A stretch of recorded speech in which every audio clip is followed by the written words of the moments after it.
One. Vous écoutez Taxi FM, musique, sport, information.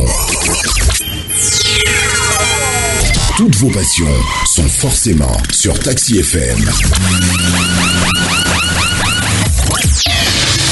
Retrouvez tous les jours Eric Guetto aux commandes du meilleur taxi du matin. Taxi Media Show, c'est votre rendez-vous d'actualité matinale tous les jours de lundi à vendredi de 7h à 8h. Taxi Media Show, information, révélation, décryptage, tout ce qui fait la une est décortiqué par ceux qui font l'actualité. Taxi Media Show, c'est le meilleur taxi du matin. Madame, monsieur, bonjour. Bonjour à tous. Nous sommes très heureux de vous retrouver ce matin en direct de la maison de la radio. Nous émettons d'Agba-les-Pédogans, non loin de la haute autorité de l'audiovisuel et de la communication. Taxi Media Show, c'est pour mieux comprendre l'actualité. L'actualité est traitée par les journaux. Aujourd'hui, c'est mardi 17 avril 2018. Il est 7h, presque 7 minutes dans tous nos studios ici. Taxi Media Show, le 7h Irrigator. Dans les prochaines minutes, notre tour d'horizon traditionnel des rédactions. 6 rédactions à visiter ce matin. Vous avez le quotidien Liberté, le billet hebdomadaire l'Alternative, l'autre billet hebdomadaire L'éveil de la Nation, l'hebdomadaire Le Médium, l'hebdomadaire L'Indépendant Express, le bimensuel, l'équipe sportive. Et dans un peu plus de 50 minutes maintenant, nous vous donnerons la parole. Nous aurons encore ce matin un langage politique. Taxi Media Show, Irrigator. Et nous commençons ce matin avec le quotidien Togo Matin, le confrère qui revient sur l'affaire dite d'escroquerie internationale. Pascal Baudouin de retour devant les tribunaux. L'information à lire à la page 2 du quotidien Togo Matin. Alerte, sécurité alimentaire au Togo, interdiction de commercialisation de tilapia importés. De quoi s'agit-il exactement? Les détails à lire dans le journal Togo Matin à la page 3 et puis l'éditorial de notre confrère. Encore des grèves pour quel argument? L'interrogation à lire dans le journal. Et puis, lendemain du sommet de la CEDEAO à Lomé, polémique inutile et puérile sur l'absence de Bouhari et Akufo-Addo. Vous lirez l'article dans le quotidien Togo Matin. Et l'autre quotidien dans les kiosques ce matin, c'est Liberté. Liberté avec Médard Ametepe qui est au téléphone avec nous. Médard, bonjour. Bonjour Eric. Merci de nous avoir rejoint Médard et ce matin vous parlez du Togo. Le Togo est vraiment doux, remplacé par un béninois, Kardia Tallo Ndia, il reprend son pneu d'Aël, hein? Oui, tout à fait. Et certaines personnalités et diplomates, quand ils viennent dans notre pays, n'ont plus envie de repartir.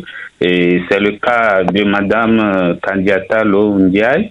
Et fin mars, la représentante résidente du PNUD au Togo, et en fin de mission, avait fait ses adieux aux autorités togolaises. Et après avoir passé 6 ans dans notre pays.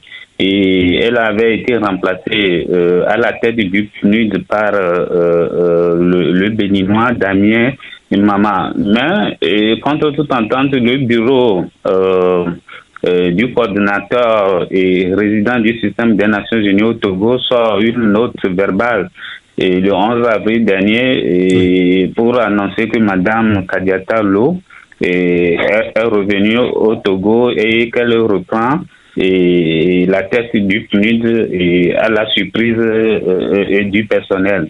Et d'après nos informations, plusieurs raisons seraient à l'origine de ce retour. Et d'abord, on dit d'elle qu'elle est très influente au sein du groupe des 5 ambassadeurs et que c'est elle qui imposerait ses idées en faveur du régime de Pognatingbé. Et en plus, elle est dans plusieurs projets, et à l'instar du pays PUDC qui tient tellement à fort Pognatingbé. Et pour toutes ces raisons, le pouvoir l'a fait revenir. Et elle nous rappelle une certaine Olatokubo Ide qui avait dirigé le HCDH, qui était reparti pour ensuite revenir et prendre la tête du Centre régional des Nations Unies pour la paix et le désarmement en Afrique, UNREC, et finalement s'est établi au Togo, créé plusieurs centres et elle a constitué même elle aurait constitué un groupe de pasteurs qui prient régulièrement à la présidence pour Konya Singbe. D'accord, très bien. Écoutez, détails sur le sujet à lire à la page 6 de votre journal, le quotidien Liberté. Vous revenez également sur l'affaire de Pascal Bodiona. Vous parlez de résurrection suspecte de l'affaire dite d'escroquerie internationale. Pascal Bodiona, convoqué ce 19 avril devant la justice, c'est ça? Tout à fait, et toujours dans cette affaire d'escroquerie internationale, selon ce que nous avons appris, et l'ancien ministre sera jeudi, après-demain, à la Cour suprême, et il semble que c'est son retour devant la scène et surtout sa proximité avec le facilitateur et Nana Akufo-Addo qui le consulte de temps en temps sur la crise togolaise et qui ne serait pas du goût du pouvoir. Et on l'avait vu à l'ouverture du dialogue en février dernier à l'hôtel de février. Et Nana Akufo-Addo échange souvent avec lui à Lomé et à Accra. Et il a également travaillé Pascal Bodiona aux côtés du ministre ghanéen de la Sécurité Albert Kandapa dans le cadre du comité préparatoire du dialogue. Et c'est tout cela qui lui vaut aujourd'hui ses ennuis et le pouvoir se rabat sur la justice togolaise pour lui régler des comptes. Et puis il y a aussi cette réaction de Kofi Yamyan que vous a publié ce matin et dans laquelle il dit « Mettons un terme immédiat à la présidence de Faure à la tête de la CEDEAO ». On lira l'article dans le journal. Et puis Faure Gnassingbé en recto verso, artisan de la paix en Guinée-Bissau, partisan de la violence au Togo. C'est ce que vous relevez dans cet article. Oui, et Faure Gnassingbé était la grande star du sommet de la CEDEAO organisé samedi à Lomé, et il s'était mis dans la pose d'un artisan de la paix et pour le règlement de la crise pacifique en Guinée et Bissau.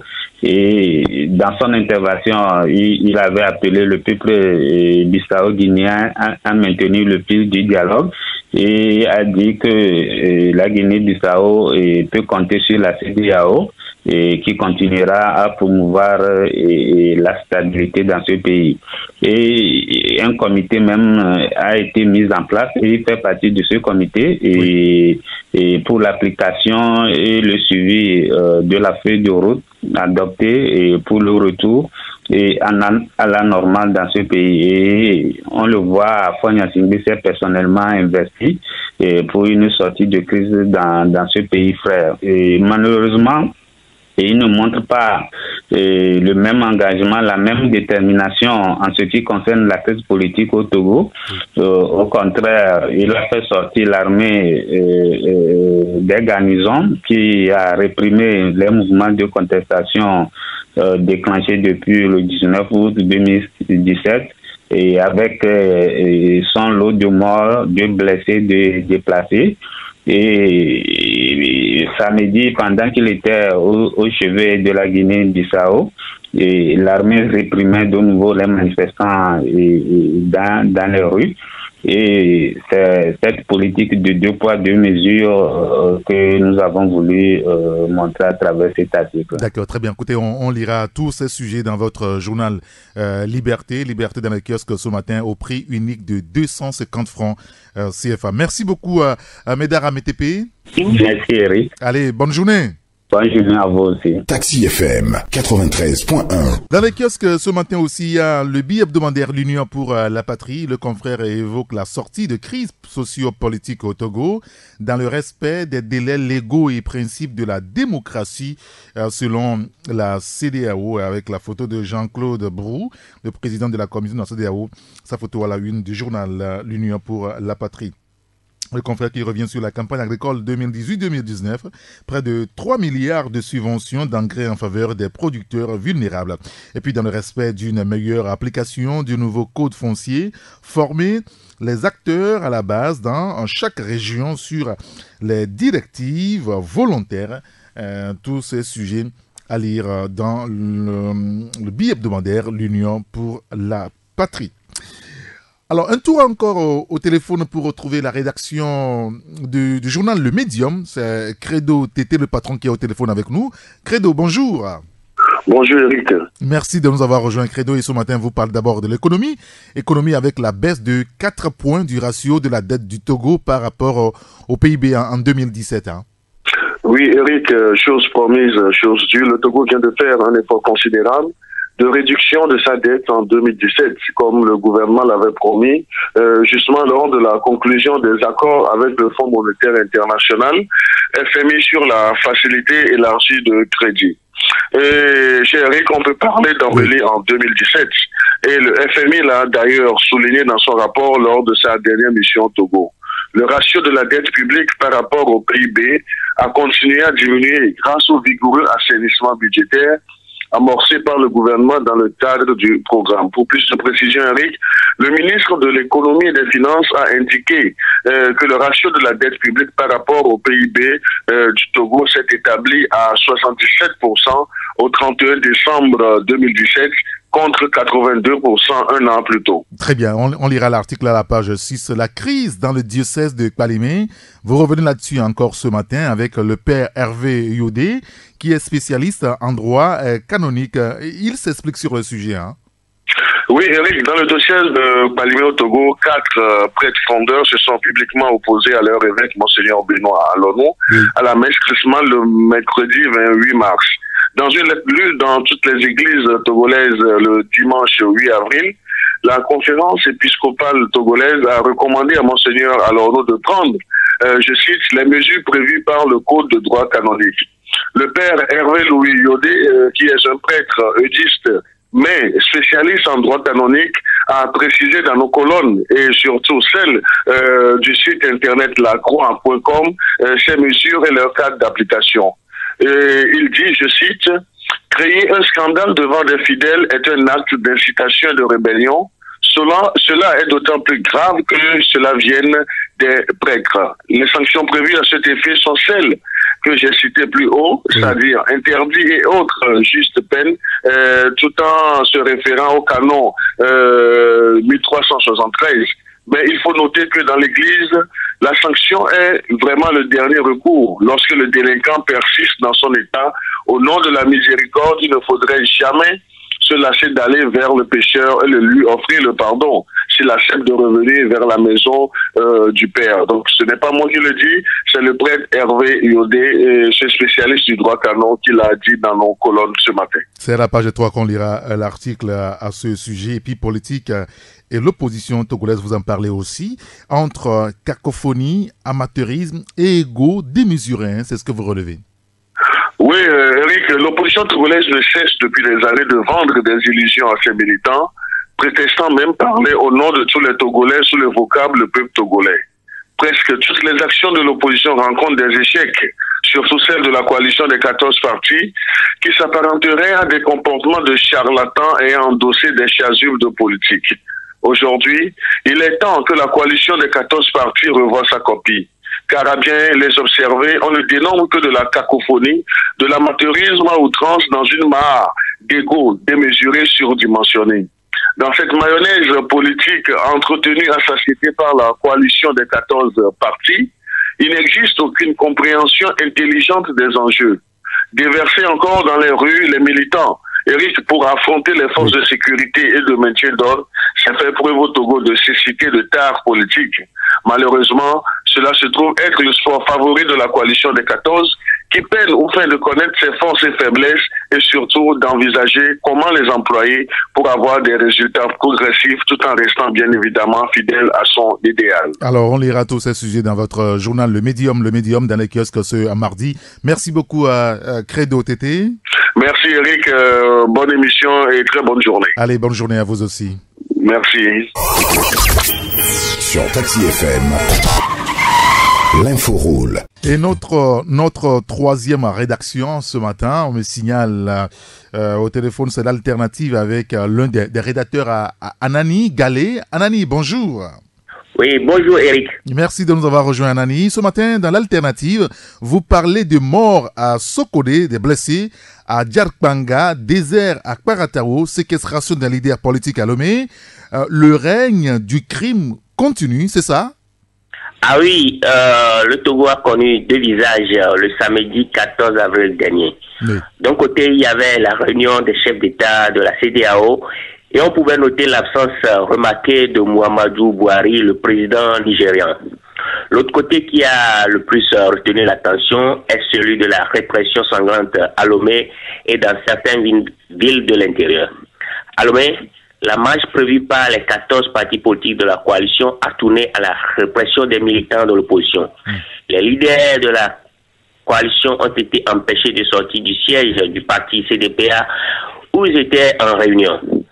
Tout cela dénote clairement que le pouvoir est dans la violation continuelle du principe de manifestation pacifique et comporte plus d'un que le régime est très à l'aise quand il s'agit d'étouffer dans le sang la volonté populaire, comme c'était le cas à Sokodé, où le jeune Abourahim Adam, secrétaire sous-section de l'Alliance nationale pour le changement ANC, a succombé des coups qu'il a reçus des militaires le mercredi 11 avril dernier, lors du premier jour des 3 jours de manifestation que la coalition avait prévu faire, mais étouffé dans le sang. Cet article que nous invitons nos lecteurs à lire est un panorama des brutalités commises par les forces de l'ordre à Lomé et dans certaines villes et localités de l'intérieur la semaine passée. D'accord. Aussi, nous les invitons à lire l'article sur Paratao, le village de l'opposant Yachadam. C'est un récit d'un de nos reporters qui a séjourné dans le village, toujours assiégé par des militaires. D'accord, très bien. Écoutez, on lira l'article à la page 3 de votre journal. Et puis la chronique politique, tout système despotique est toujours son propre fossoyeur. Votre chronique politique à lire à la page 6. Et puis vous revenez également sur cette affaire de Pascal Bodiona. Vous parlez de cabale politique. Fort Nyasingbe active la justice pour écarter Bodiona, c'est ça? Probablement, Eric. Si on s'en tient à la convocation adressée à Pascal Bodiona, l'ancien ministre doit se présenter à la Cour suprême le jeudi 19 avril prochain. Il s'agit de l'affaire d'escroquerie internationale dans laquelle le principal plaignant, l'émirati Abbas Youssef, a disparu des écrans radars de la justice togolaise. Mais curieusement, celle-ci s'active visiblement à régler des comptes à Pascal Bodiona.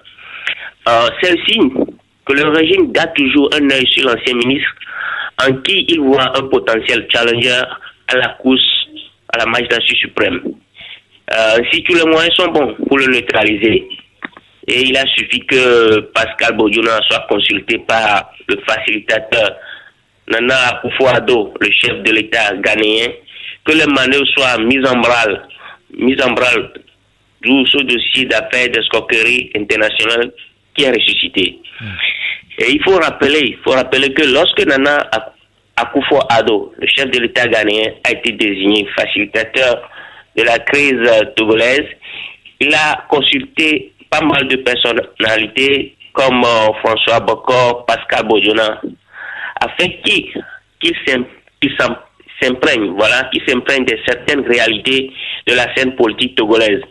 Mais visiblement, cela déplut au régime qui cherche des moyens pour mettre encore le grappin sur l'ancien ministre Pascal Bodiona. D'accord, très bien. Écoutez, on lira tous ces sujets dans votre journal L'Alternative. Merci beaucoup, Anani Galé. Merci, Eric. Et bonne journée à vous. Bonne journée à vous. Taxi FM, la seule radio d'information continue.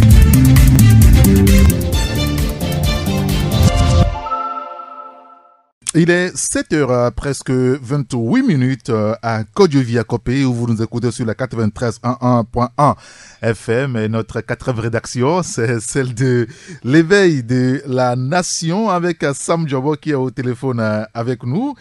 Sam, bonjour.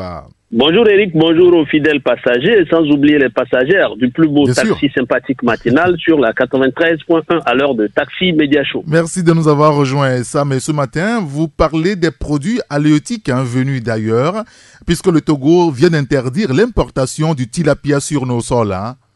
Oui, Eric, vous savez, le Togo est très regardant en ce qui concerne la consommation des citoyens, surtout le gouvernement togolais. Mais pour cette affaire de tilapia, vous vous souvenez, encore il y a quelques années, l'alerte avait été déjà donnée par certains journalistes de la place qui avaient informé l'opinion d'une cargaison de tilapia contaminés qui étaient acheminés vers notre pays. À l'époque, les gens n'avaient pas suffisamment cru les informations données par les journalistes, mais ces journalistes ont été ragaillardis et reconfirmés dans leur position par l'alerte qui a été donnée le 26 mai de l'année dernière par la FAO, l'Organisation des Nations Unies pour l'alimentation, la FAO qui avait alerté de la mise sur pied ou de l'apparition subite d'un virus mortel affectant les tilapias dénommé virus du tilapia lacus et son degré de propagation. Alors le gouvernement s'est appuyé sur cette alerte donnée par la FAO le 26 mai dernier pour interdire toute importation et la mise en vente du tilapia sur son territoire à partir d'hier.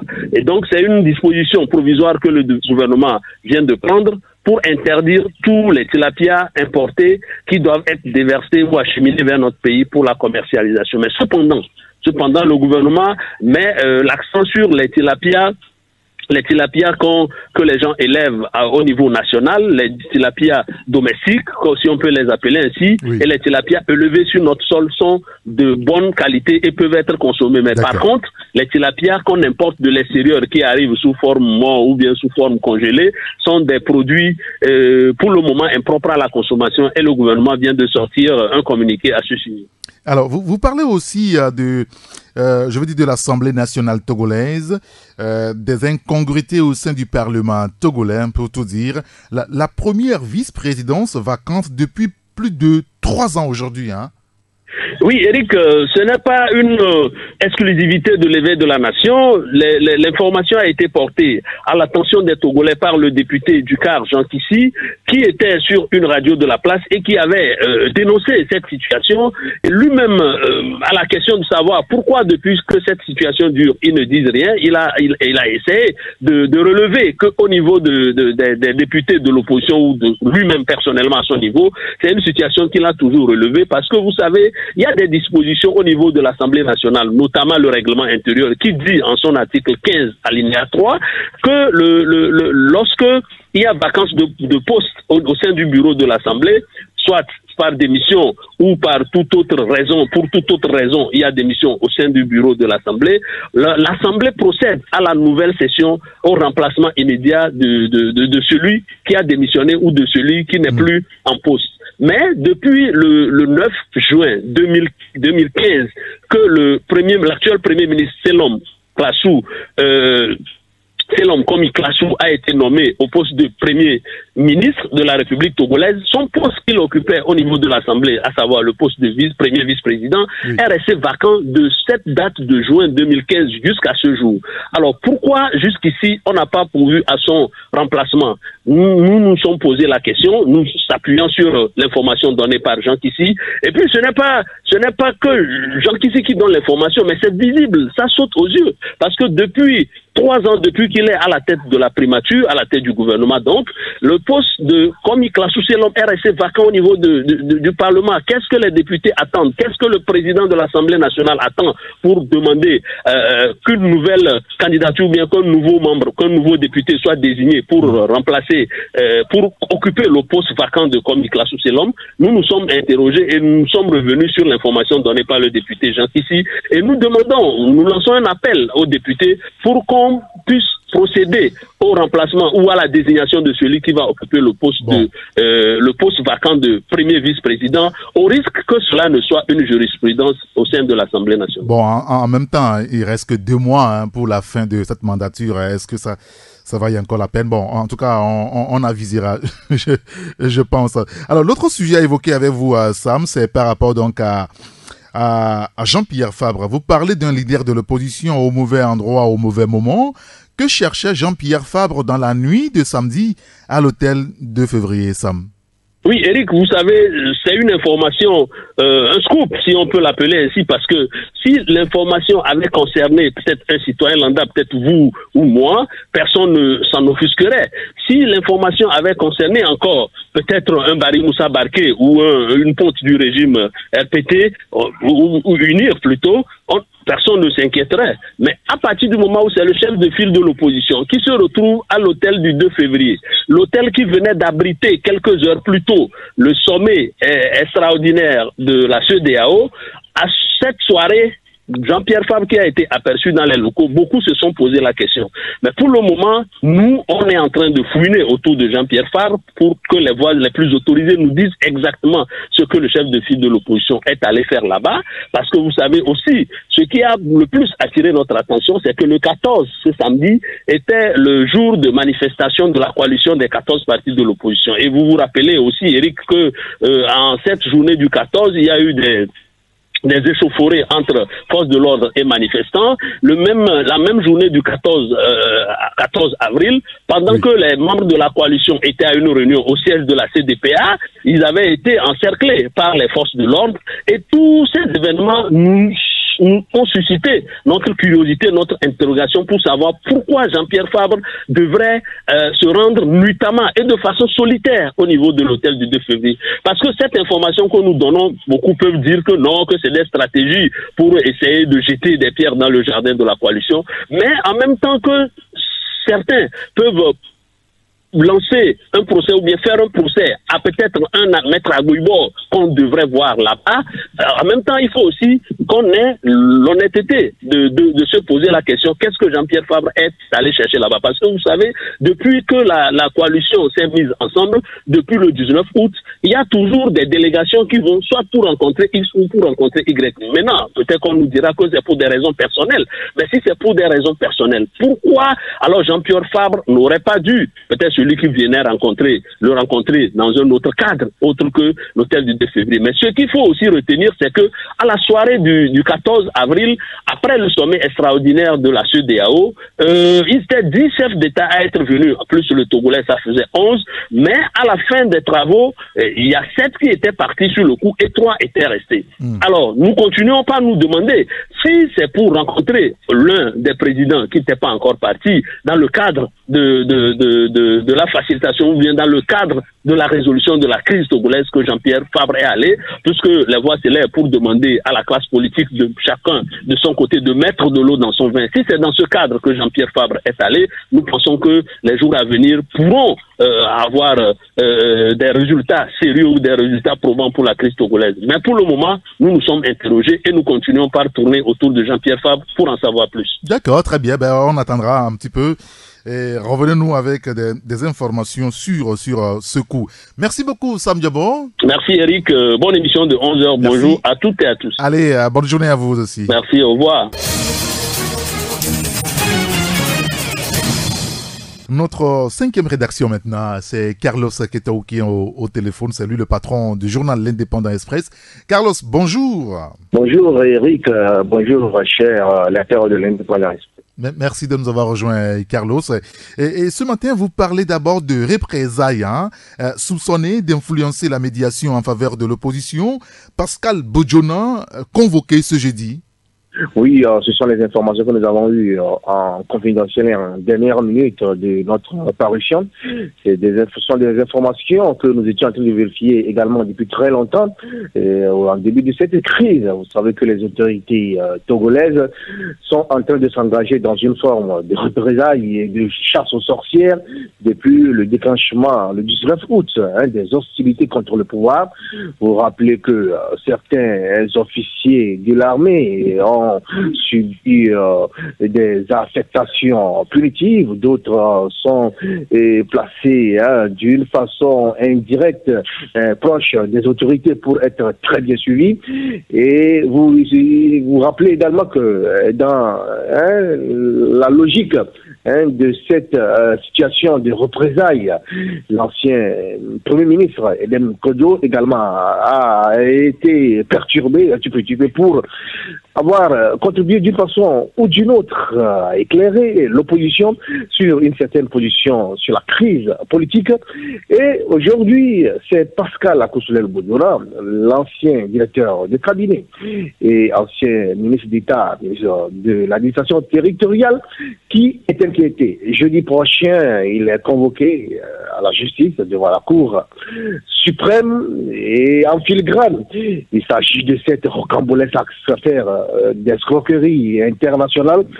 Vous vous rappelez une affaire très grotesque qui a entraîné l'ancien ministre bras droit de Faure Gnassingbé dans les prisons du Togo et également la gendarmerie. Et en réalité, il s'agit pour l'autorité de pouvoir taire et neutraliser définitivement un homme qui est soupçonné d'influencer la médiation. Pascal Bodiora, d'après les informations que nous avons recueillies au niveau de la médiation, au niveau des politiques, a d'une façon ou d'une autre donné sa position, pas une position contre le régime politique, mais une position assez claire à la médiation sur différentes questions, notamment les déséquilibres au niveau des institutions, la CENI qui est pleinement représentée. Il aurait également été consulté à plusieurs reprises par la médiation pour essayer d'orienter un certain nombre de choses en vue de pouvoir faire aboutir le dialogue. Mais le pouvoir politique pense qu'il n'a jamais été suffisamment écouté pour rouler pour le pouvoir en place. On a trouvé plutôt qu'il a influencé la médiation en faveur de l'opposition en disant certaines choses. Alors, d'accord. On a tous les moyens pour neutraliser son adversaire. Pascal Bodiora est convoqué donc jeudi et on attend de voir quelle suite serait réservée à M. Pascal Bodiora dans cette nouvelle brèche qui s'ouvre contre la fils du Togo. D'accord, très bien. Écoutez, on lira votre analyse à la page 3. Vous parlez également de la répression aveugle des manifestations, c'est ce que vous écrivez. Le Togo bascule dans la violence politique, Carlos. Oui, si nous suivons ce qui s'est passé samedi dernier et au cours des dernières marches de l'opposition, nous allons comprendre que le Togo est totalement engagé, où les autorités togolaises engagent le Togo dans des répressions sauvages, aveugles, à la limite arbitraires, avec des interdictions tous azimuts. On est en train de voir un Togo qui est totalement militarisé, où la dictature comprador est revenue dans sa forme la plus complexe. Et vous avez vu les populations tabassées, les interdictions avec des coups, des fusils à l'épaule, des militaires qui rentrent dans les maisons, qui terrorisent les populations, tant à Lomé qu'à l'intérieur du pays. Et on se retrouve à une ère de dictature où les populations ne peuvent plus s'exprimer librement, ou ne peuvent plus non plus circuler de façon démocratique, tout simplement parce que les autorités togolaises voudraient donner un succès au sommet de la CEDEAO qui était organisé dans une zone totalement quadrillée, interdite d'accès par les populations. Et c'est une certaine terreur qui est organisée au Togo depuis que le dialogue ne semble pas donner grand-chose pour trouver une solution à la crise togolaise. Donc le Togo bascule dangereusement vers la violence politique et ce sont les autorités togolaises qui sont engagées dans cette nouvelle ère antidémocratique pour le Togo. Et c'est assez dangereux, une ère de violence politique qui risque également de faire basculer le Togo dans la guerre civile. Très bien, écoutez, l'article là c'est dans la page 4. Et puis politique avec ce que vous appelez le roi va perdre sa couronne, sa démarche va changer. CEDEAO, l'annonce de Bouhari en juin fait paniquer le pouvoir de Lomé, c'est ça? Oui, quand vous rentrez dans les coulisses du pouvoir, dans les couloirs du parti RPT Unir, la panique est généralisée. Vous savez que le président nigérien, depuis un certain temps, a commencé par envoyer des invectives sur la situation politique togolaise, en demandant de respecter la constitution, d'organiser une certaine transition politique et de mener une alternance qui est un droit pour les populations qui ne devrait pas être négocié. Aujourd'hui, les velléités d'interpellation du chef de l'État togolais à ne pas se présenter en 2020 ne sont pas totalement exprimées, tout simplement parce que Faure Gnassingbé est le président en exercice de la CEDEAO. Le roi perd sa couronne en juin prochain. À partir du mois de juin, Faure Gnassingbé ne sera plus à la tête de la CEDEAO. Oui. Alors, les langues vont se délier, les positions vont être clarifiées. Et encore plus grave pour le pouvoir togolais, c'est Mohamed Bouhari, le président nigérien, qui prend la tête de l'institution sous-régionale. Les couleurs sont d'ailleurs annoncées. Bouhari a boudé le sommet organisé par Faure Gnassingbé samedi dernier. Et l'autre pays anglophone qui est également engagé dans la médiation, le Ghana, le président Nana Akufo-Addo aussi a boudé cette rencontre sous-régionale. Ça ne donne pas totalement confiance aux autorités togolaises qui paniquent face à l'annonce de Bouhari à la tête de la CEDEAO à partir du juin prochain.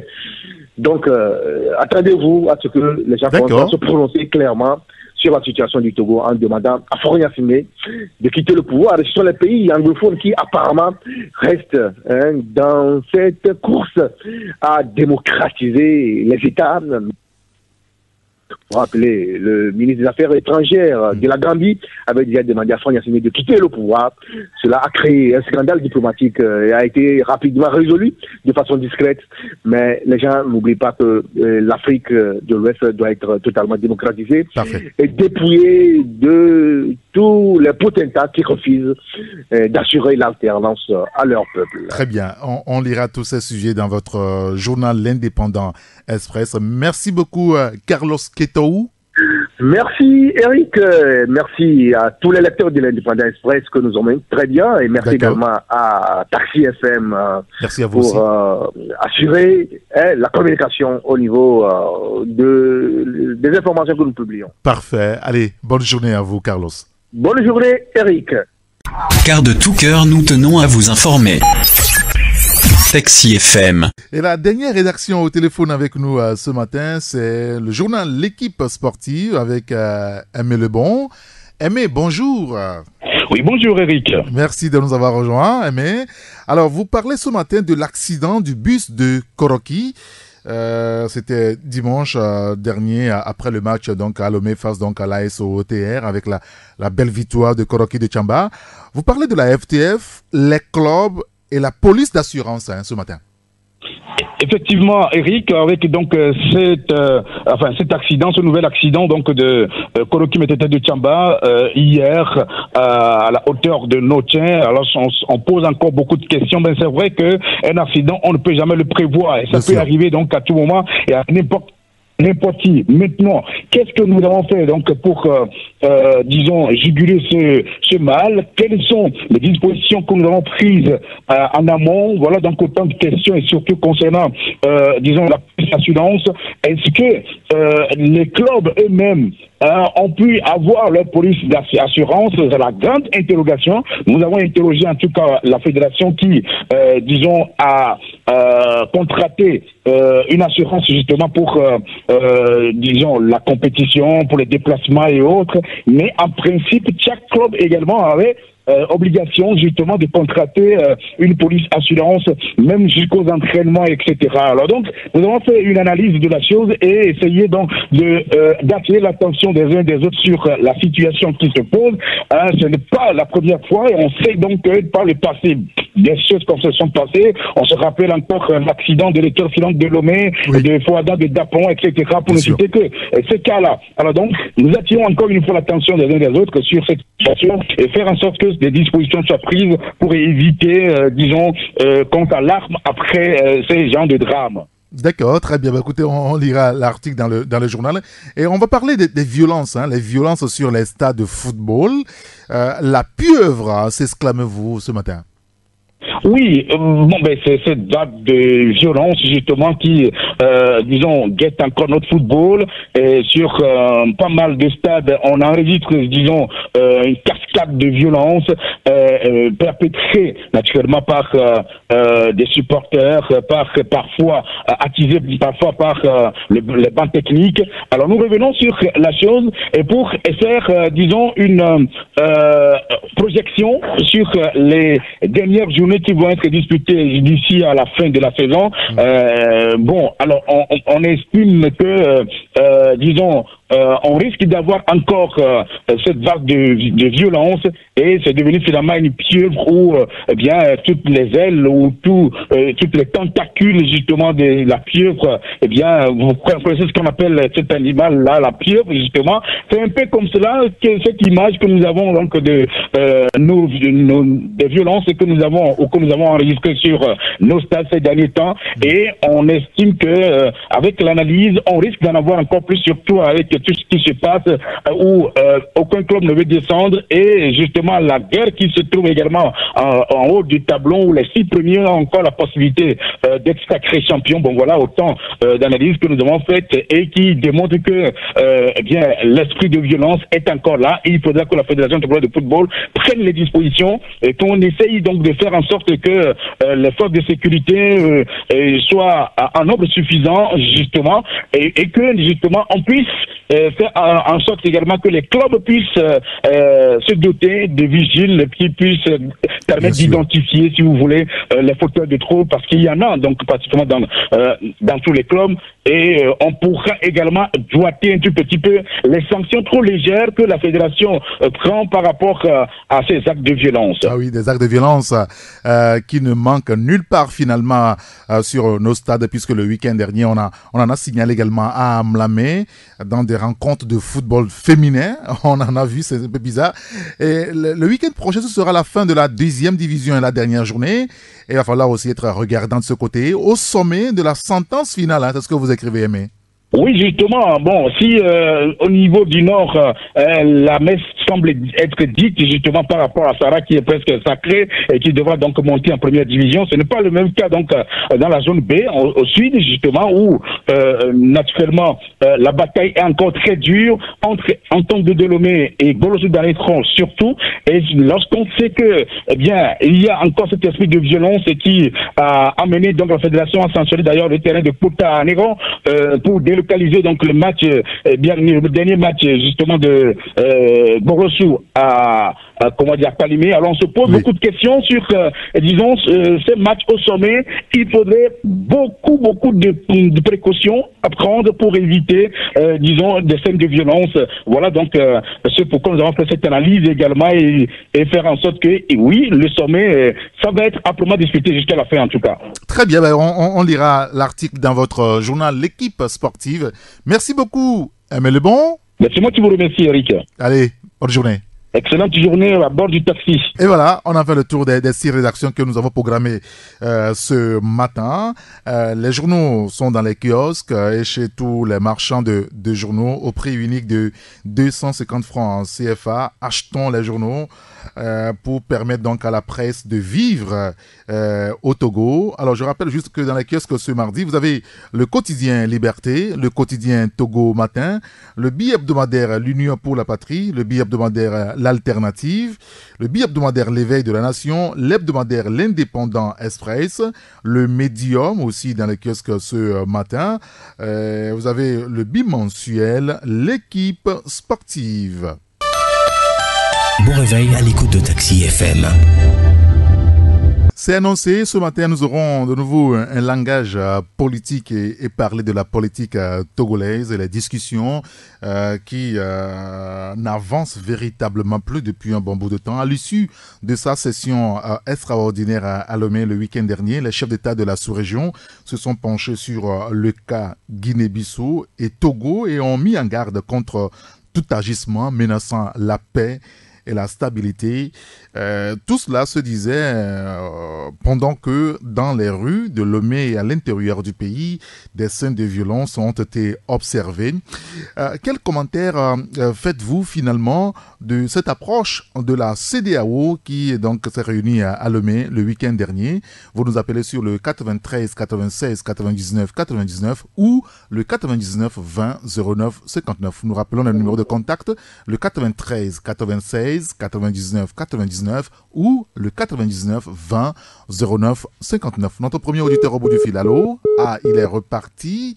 On va le retrouver. Nous parlions de la session extraordinaire à Lomé le week-end dernier de la CEDEAO. Les chefs d'État de cette organisation sous-régionale se sont penchés sur le cas Guinée-Bissau et Togo et ont mis en garde contre tout agissement menaçant la paix et la stabilité.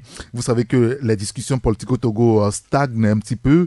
Et c'est pour cela d'ailleurs qu'au niveau de l'opposition, beaucoup plus de la coalition de 14 partis politiques, on a semblé marquer un petit peu le pas, appeler donc le pouvoir à bouger un petit peu. Des manifestations qui ont été réprimées à Lomé à l'intérieur du pays. Allô? Allô? Est-ce que nous avons notre auditeur qui est avec nous? Je ne pense pas. Le 93 96 99 99 ou le 99 20 09 59, c'est nos deux numéros de contact ce matin. Taxi FM, priorité au direct. Nous avons 10 minutes à passer ensemble encore à l'antenne ce matin. Je pense qu'on a un petit souci avec un des deux numéros. C'est le 99 20 09 59 qui fonctionne. 99 20 09 59. Alors à l'issue, la question ce matin, à l'issue de sa session extraordinaire à Lomé le week-end dernier, les chefs d'État de la sous-région à CEDEAO donc se sont penchés sur le cas Guinée, Bissau et Togo et ont mis en garde contre tout agissement menaçant la paix et la stabilité. Pendant ce temps, des scènes de violence ont été constatées à Lomé et dans plusieurs villes à l'intérieur du pays. Quel commentaire cela vous inspire-t-il? Quel message adressez-vous finalement aux acteurs politiques togolais, pouvoir et opposition? Vous nous appelez sur le 99 20 09 59, 99 20 09 59. Je pense que nous avons malheureusement vers la fin de l'émission de sérieux problèmes avec nos deux lignes téléphoniques. Donc on va se retrouver demain le temps que les techniciens ne règlent ce petit souci-là. On se retrouve demain pour la libre antenne. Merci de nous avoir suivis. C'est la fin de Taxi Média Show de ce mardi. Merci à Dia Prospect qui a assuré la coordination technique. Juste après, nous vous retrouverez Emmanuel Lafrenière pour la suite et la fin de la matinale. La salle de rédaction à 9h, le journal à Névé à 9h10 avec Joël Roniglo. Appelez-moi Saint-Rigator. À bientôt. 93.1 Taxi FM, premier sur l'actualité.